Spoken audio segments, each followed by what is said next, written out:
Okay. Now, Mr. Witness, and this is the second to the last question. Mr. Witness, could you tell us, after you did this audit evaluation and these recommendations, what happened next? What other matters occurred, if any, in connection with your audit From when po? during the time that you were still there? There was a time po that I was called in a meeting. Po. Tinawag ka sa meeting Yes, ma'am. at nandun ka pa sa COA ICFAO. Yes, ma'am. Maalala mo anong date itong meeting na to? It was around second week po ng September of 2023. At sino-sino ang nasa meeting na to? Ang naalala ko po ay si Attorney Zuleika Lopez at si Attorney Michael Powa po.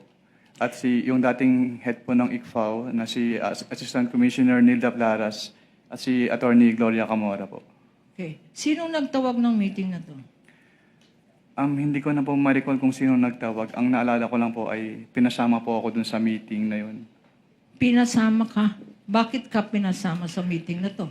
Dahil ako po yung in charge of the audit of the confidential fund nung DepEd at OVP po. Kilala mo ba, Mr. Witness, si Attorney Michael Powa? Nakikita ko po siya sa news. Nakikita mo siya sa news? Hindi mo siya nakikita sa in-person? Ayan, oh.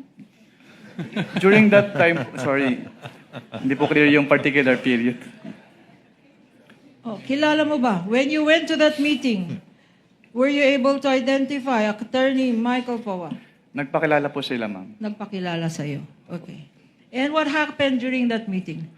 Attorney, sorry for that. No, that's fine. Nagpapagising lang tayo. Okay lang po. But you confirm that this is the attorney that you saw in that meeting. Yes po. Okay. What happened sa meeting na yan?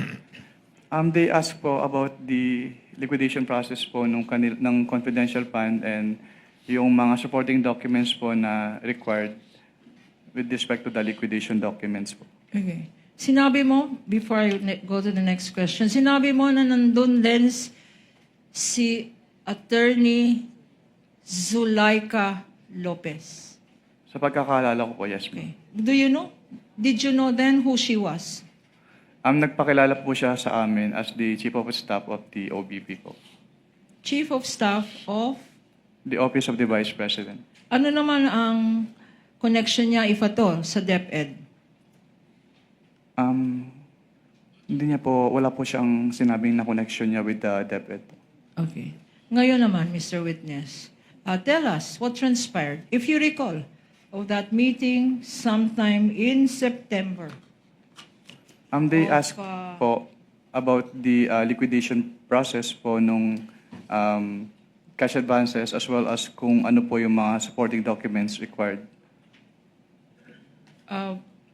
And anong sagot? Tinanong nila kung anong mga requirements. They were referred po Hindi nila alam ang mga requirements para sa...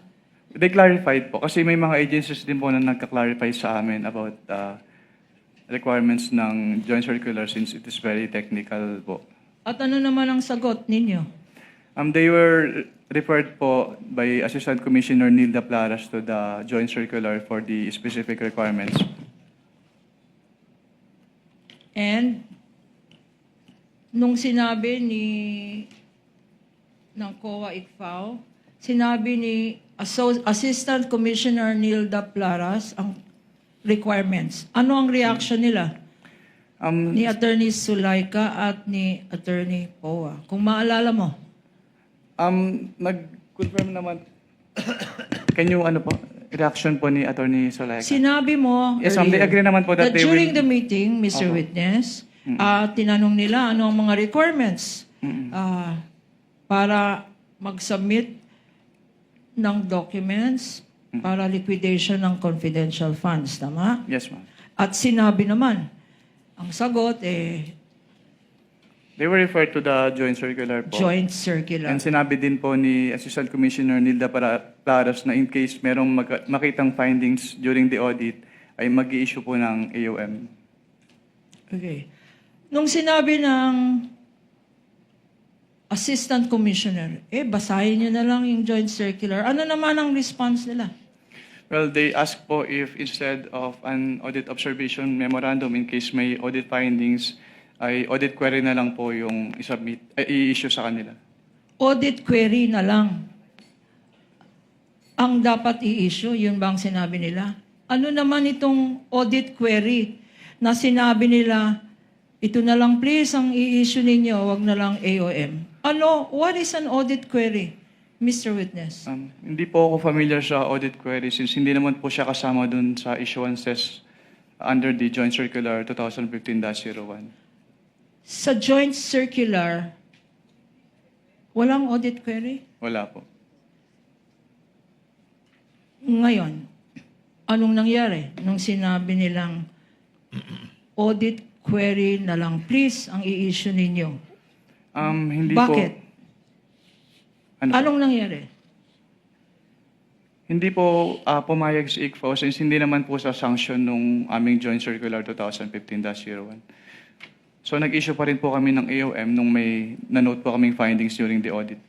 Okay. So nag-issue pa rin despite this meeting ng isang AOM. Pagkatapos nun, anong nangyari if you still recall?